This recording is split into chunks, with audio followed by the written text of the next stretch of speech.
Bush administration distortions of science. This is especially the case in light of the Bush administration's record of forcing its agencies to distort science in order to advance the administration's agenda. In 2003, the minority staff of the House Committee on Government Reform published a document, Politics and Science in the Bush Administration, which described, quote, numerous instances where the administration has manipulated the scientific process and distorted or suppressed scientific findings, end quote. In 2004, the Union of Concerned Scientists published a document entitled Scientific Integrity in Policymaking, an Investigation into the Bush Administration's Misuse of Science. It provided detailed documentation of charges that had been made in a briefer statement, Restoring Scientific Integrity in Federal Policymaking, which accused the Bush administration of engaging in, quote, distortion of scientific knowledge for partisan political ends, end quote.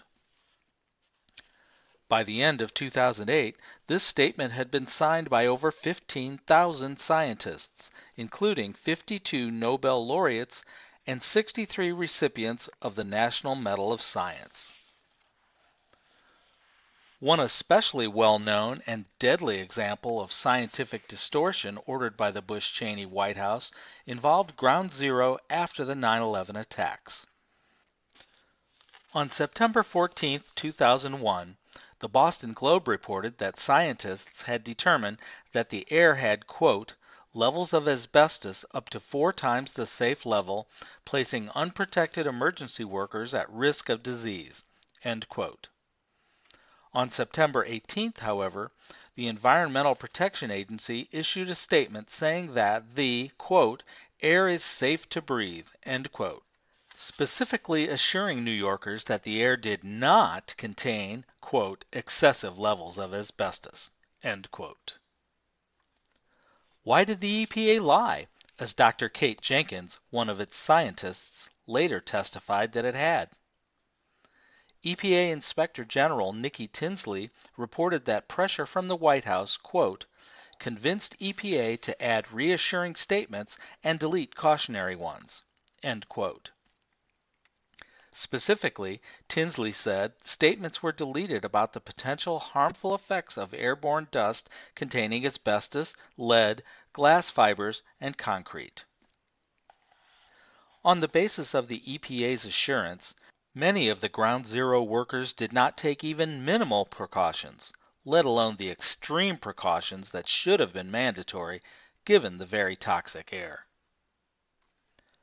As a result, thousands of the workers, reportedly 60 or 70% of them, now suffer from various debilitating illnesses, including cancer, which have already led to some deaths.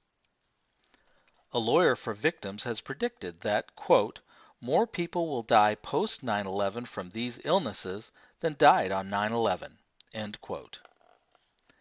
These facts, which have been discussed in stories with titles such as Death by Dust, Dust and Disease, and Dust to Dust, have led one writer to refer to the after effects of the EPA's lie as, quote, 9/11's second round of slaughter, end quote.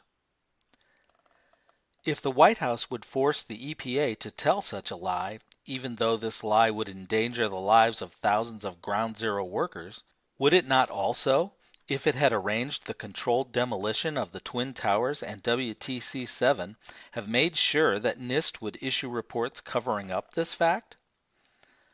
Given the record of the Bush-Cheney administration, one can reject this possibility out of hand only if one presupposes circularly that the White House was not complicit in the destruction of the WTC buildings. Testimony from a former NIST employee. The Bush-Cheney White House's record of distorting scientific facts for political purposes is, moreover, not the only basis for suspecting that NIST's WTC reports are political rather than scientific documents. We also have the testimony of a former NIST employee who had held a supervisory scientist position at the top civil service grade until 2001, after which he worked as a part-time contractor until 2006. Although this man wishes to remain anonymous for fear of possible retaliation, he is known to physicist Stephen Jones, who has confirmed that he is indeed who he says he is. According to this former employee, NIST in recent years has been, quote, fully hijacked from the scientific into the political realm, end quote. This politicization of NIST, he said, began in the mid-1990s during the Clinton presidency, but had, quote, only grown stronger to the present, end quote. He made this statement in 2007.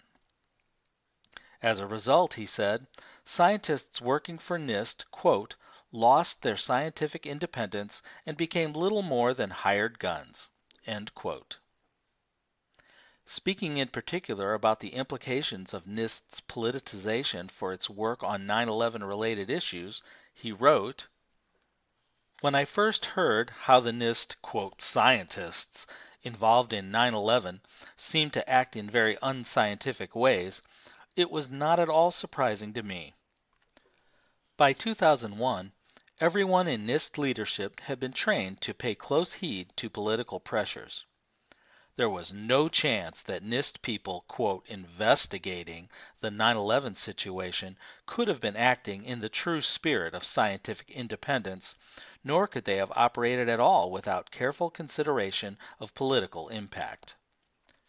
Everything that came from the hired guns was by then routinely filtered through the front office and assessed for political implications before release.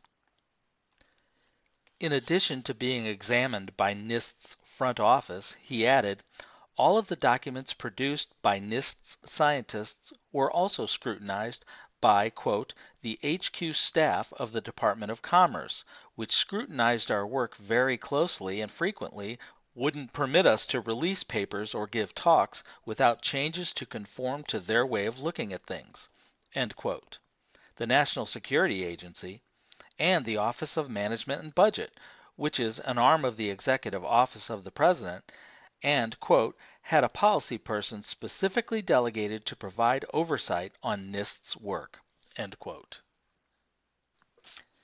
If everything produced by NIST about 9/11 had to be approved not only by the Bush-Cheney administration's Commerce Department, but also by its now notorious National Security Agency and a policy person from the President's Office of Management and Budget, it would seem that the White House was very concerned about what NIST might report.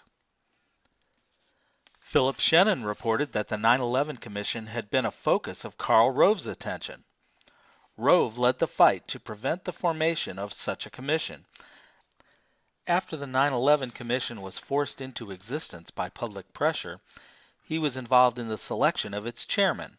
Thomas Kean, who was contacted by Rove, said that he found this strange, wondering why, quote, membership on the panel had been shopped around by Bush's political guru, end quote. He then became the White House's, quote, quarterback for dealing with the commission, end quote.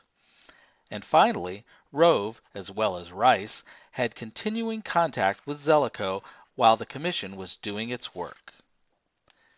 The statement by the former NIST employee suggests that the White House was equally concerned with NIST. Conclusion. In light of the above facts, we have strong reasons to suspect that NIST, while producing its reports on the Twin Towers and WTC-7, was functioning as a political rather than scientific agency. NIST's lead investigator, Shyam Sunder, explicitly denied this, saying, quote, we conducted this study without bias, without interference from anyone, and dedicated ourselves to do the very best job possible, end quote. Evidence that this description was far from the truth, however, is suggested not only by the former NIST employee's statement, but also by NIST's reports themselves, which violate various principles of sound scientific methodology. In previous books, I have shown this to be true of NIST's report on the Twin Towers. In the present book, I show that it is at least equally true of its report on WTC 7.